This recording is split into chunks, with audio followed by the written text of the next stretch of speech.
Cabinet లో చేరిన కొత్త మంత్రులు హెచ్ఎంటీవీకి స్పెషల్ ఇంటర్వ్యూ ఇచ్చారు. చంద్రబాబు ఏ శాఖ కేటాయించినా సమర్థవంతంగా నిర్వహిస్తామన్నారు. చంద్రబాబు చూపిన బాటలో నడుస్తామని హెచ్ఎంటీవీకి తెలిపారు. ఈ 3 సంవత్సరాల్లో రెవెన్యూ డెఫిసిట్ ఉన్న, బైఫర్కేషన్ తర్వాత ఇబ్బందులు ఉన్న, ఇన్ని రూరల్ ఇన్ఫ్రాస్ట్రక్చర్ అనండి, లేకపోతే ఇరిగేషన్ ప్రాజెక్ట్స్ అనండి, ఇంత పెద్ద ఎత్తున ఎప్పుడు చేసిన సందర్భాలు లేవు. వాటిని ప్రజల్లోకి తీసుకుపోతాం. ప్రతిపక్షాలకు మాట్లాడేసి హక్కు లేదంటున్నా. మేము చేసిన పనులు చెప్పుకుంటే చాలు, చేస్తాము, ప్రజల్లోకి తీసుకుపోతాం. పెండింగ్ వర్క్స్, పెండింగ్ ప్రాజెక్ట్స్ ఈరోజు ఒక యుద్ధ ప్రాతిపదికన జరుగుతున్నాయి. జిఎన్ఎస్ఎస్ అనండి, హెచ్ఎన్ఎస్ఎస్ అనండి, పోలవరం అనండి, మిగతా అమరావతి అనండి. బాబు గారు చాలా పట్టుదలతో వాఫుటింగ్ కింద చేస్తూ ఉన్నారు. సీనియారిటీని సూత్రప్రాయంగా ఆలోచించేసి ముఖ్యమంత్రిగా తీసుకున్నాను నేను చెప్పడం జరిగింది. ప్రత్యేక పశ్చిమ గోదావరి జిల్లాకు సంబంధించిన 15 నియోజకవర్గాల నియోజకవర్గాలు తెలుగుదేశం పార్టీ, బీజేపీకి సంబంధించిన రావడం జరిగింది. అలాగే పార్లమెంట్కి సంబంధించిన 3 పార్లమెంట్లు కూడా 15 ఇచ్చాం. మాకు చాలా చేయాలి, ఇంకా చేయట్లేదనే ఆలోచన ప్రజల్లో ఉంది, ఆవేదన ఉంది. ఆసుపత్రులు లేవు, మెడికల్ కాలేజీ లేదని, లేదు ఇంకా రోడ్స్ నిర్మాణం లేవని, ఇన్స్టిట్యూషన్ రావాలని, పరిశ్రమలు రావాలని అనేక ఆలోచనలు ఉన్నమాట వాస్తవం.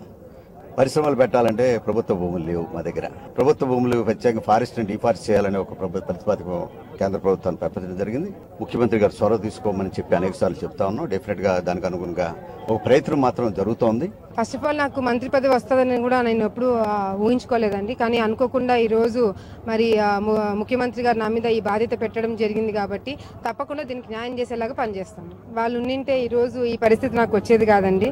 మరి ఏదైతే ముఖ్యమంత్రి గారు ఈ బాధ్యత అప్పచెప్పారు, మరి శోభా నాగిరెడ్డి గారు ఉన్నా లేకపోయినా కూడా తప్పకుండా మరి పనులు చేయాలి కాబట్టి, ప్రజల కోసం ఆలోచించాలి కాబట్టి మేము ముందుకెళ్ళి అటు ఆలగడ్డ, నంద్యాల, కర్నూలు జిల్లాకు సంబంధించిన సమస్యలే కాకుండా రాష్ట్రంలో ఎటువంటి పోర్ట్ఫోలియో ఇచ్చినా కూడా కష్టపడి మరి ప్రజలందరికీ న్యాయం చేసేలాగా మేము పనిచేస్తాం. నా మీద ఒక నమ్మకంతో గురుతరమైన బాధ్యత నా భుజస్కంధాల మీద ఉంచారు. వారి నమ్మకం వమ్ము కాకుండా బాధ్యతాయుతంగా పనిచేయాల్సిన బాధ్యత నా మీద ఉంది.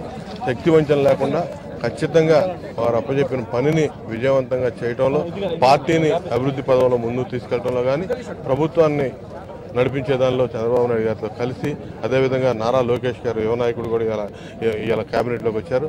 వారి నేతృత్వంలో ముందడుగేసి ఈ రాష్ట్రాన్ని అభివృద్ధి పదంలో ముందుకు తీసుకెళ్ళడానికి, ముఖ్యంగా గుంటూరు జిల్లాలో తెలుగుదేశం పార్టీ ఉన్నతిలో నాదైన పాత్రని పోషించడానికి సిద్ధంగా ఉన్నారు.